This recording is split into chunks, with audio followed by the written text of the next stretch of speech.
வணக்கம். இந்த உலகம் எல்லாருக்குமானதுங்க. மனிதர்களுக்கு நான் சொல்லல. எல்லா ஜீவராசிகளுக்கும் உரியது. ஊர்வன, நடப்பன, பறப்பன, நீந்துவன இவை எல்லாவற்றுக்கும் சொந்தமானது இந்த உலகம். இவர்களோடு தான் நாம மனிதர்கள் இருக்கோம். நிற்பதுவே, நடப்பதுவே, பறப்பதுவேன்னு பாரதி பாடுறாருன்னா, பாருங்க எல்லாத்தையும் சேர்த்து தான் சொல்றாரு. நிற்பதுவே நடப்பதுவே பறப்பதுவே.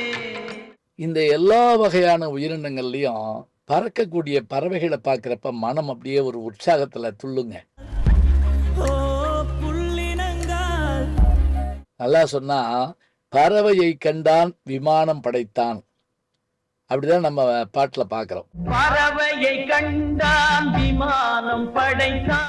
சரி, இந்த பறவைகள்லயே ரொம்ப சின்னதா இருக்கிறது எது அப்படின்னு பார்த்தீங்கன்னா, எத்தனையோ உயிரினங்கள் இருக்கலாம் பறவைகள்ல. வகை இருக்கலாம். குருவி தாங்க ரொம்ப அழகானது. அதுல சிட்டுக்குருவி இருக்கு பாருங்க. இதை இதை பாடாத கவிஞர்களே கிடையாது. பாரதி இதை பற்றி பாடியிருக்கிறார். சிட்டுக்குருவியை பற்றி அவர் பாடியிருக்கிறதும், அதே போல அந்த சிட்டுக்குருவியை பற்றி ஒரு கட்டுரை எழுதியிருக்காரு. அதனுடைய உருவத்தெல்லாம் அழகா சொல்லிட்டு, கோதுமை போல மூக்கு, சின்ன கண்கள் எல்லாம் சொல்லிட்டு, இந்த சந்தோஷமான முகத்தை பார்த்தால் இதற்கு தலைவலியே வந்திருக்காது போல் தோன்றுகிறதே அப்படின்னு சொல்றார் பாரதி சிட்டுக்குருவியை பார்த்து. தத்தி தெரியும் அந்த குருவிங்கிறாருங்க. ஏன்னா சிட்டுக்குருவிக்கு ரெண்டு காலையும் இப்படி முன்ன பின்ன வச்சு நடக்க முடியாது. ரெண்டு காலையும் சேர்த்து வச்சு தத்தி தத்தி தான் நடக்கும். அதனால எத்தி திரியும் அந்த காகம், தத்தி திரியும் அந்த குருவியும் பாரதி. இந்த குருவிகள் ஆகாயத்தில் பறந்து போகிறதும் அதை பார்க்குறப்பே நமக்கு மகிழ்ச்சியாக இருக்கும். வீடுகள்லேயும் நிறைய கூடு கட்டும். ஹவுஸ் பேரோ அப்படிங்கிறது தான் இதனுடைய பேரே கூட. இதை பற்றி எல்லா உலக கவிஞர்களும் பாடியிருக்கிறாங்க. ஏய் குருவி, சிட்டுக்குருவி அப்படின்னு கூட நம்ம முதல் மரியாதை படத்துல அந்த பாட்டை பார்க்குறோம். ஏ குருவி சிட்டுக்குருவி. அதே போல சிட்டுக்குருவிக்கு என்ன கட்டுப்பாடு, தென்றலே உனக்கு எது சொந்த வீடுன்னு கேட்குற அந்த பாட்டும்.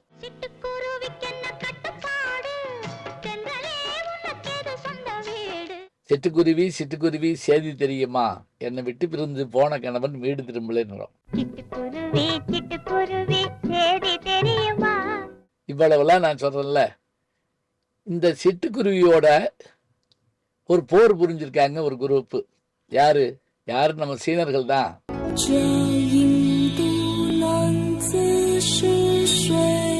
சிட்டுக்குருவிகளால தானியம் எல்லாம் அழிஞ்சு போகுதுன்னு நினைச்சுக்கிட்டு 1958 சீனாவினுடைய அதிபராக இருந்த மாசேதுங், அவர் எவ்வளவு பெரிய மாபெரும் அறிஞருங்க. அவருக்கு என்னன்னா, இயற்கையின் சமநிலை பற்றிய பாடத்தை தெரியாம விட்டுட்டாரா என்னன்னு நமக்கு தெரியல. இந்த குருவிகளால் தானியம் போகுது அப்படின்ட்டு இதை போல அழிங்கன்னு ஆணையிட்டார். அது இப்போ உங்களுக்கு தெரியும், சர்வாதிகார நாடு. உடனடியாக என்னாச்சு, கம்யூனிஸ்ட் நாடு, அதில் சர்வாதிகாரம் தான்.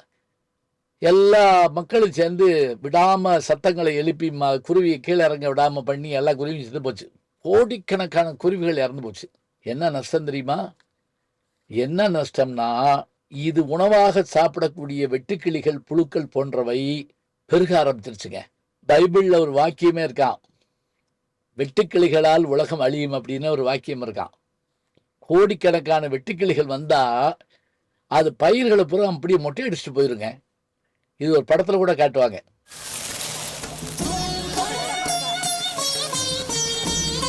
இப்ப நான் சமீபத்தில் ஒரு ரீல்ஸில் தான் இதை பார்த்து ரொம்ப வியப்படைஞ்சேன் நான்.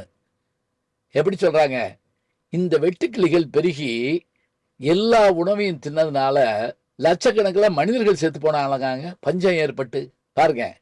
இயற்கை சமநிலை என்ன தெரியுமா? இது இருந்தா தான் இது இருக்கும், இது இருந்தா தான் இது இருக்கும். இதில் இப்படி ஒரு சமநிலை இருக்குங்க. இந்த சமநிலையில் குருவிகளை கொன்றதால் வெட்டுக்கிளிகள் பெருகி பயிர்களை அது தின்றதால் மனிதர்கள் அழிந்து போகக்கூடிய நிலைமை வந்த பிறகு, பஞ்சம் ஏற்பட்ட பிறகு, லட்சக்கணக்கான குருவிகளை சோவியத் யூனியனிடமிருந்து சீனா பெற்றுக்கொண்டு பிறகு என்ன செய்தது என்று சொன்னால், தங்கள் நாட்டில் அந்த குருவிகள் வளர்வதற்கு துணை நின்றார்கள்னு பார்க்குறோம். அப்போ ஒன்று தெரியுதா, ஒரு புழுவை கூட கொல்லக்கூடாதுங்கிறாங்க. அதனுடைய போக்கில் விடணும், அதது அங்கங்கே இருக்கணும் அப்படிங்கிறாங்க. பூ செடியில் இருந்தால் அழகு, அதை பறித்து தலையில் வைக்கிறதுங்கிறது, பூஜை பண்ணுறதுங்கிறதுலாம் ஒரு வகைங்க. ஆனால் அந்த பூ அதிலேயே இருக்கிற போது வண்டுகள் வருவதும் அதில் தேனெடுப்பதும் அந்த பூ காயாக கனியாக மாறுவதும் அது விதைத்திருவதும் இயற்கை நமக்கு தந்த ஒரு அழகுங்க. அதனால இயற்கை சமநிலையை மதிக்க பழகிக்கொள்வோம். எல்லா உயிரினமும் இந்த உலகிற்கு முக்கியம்.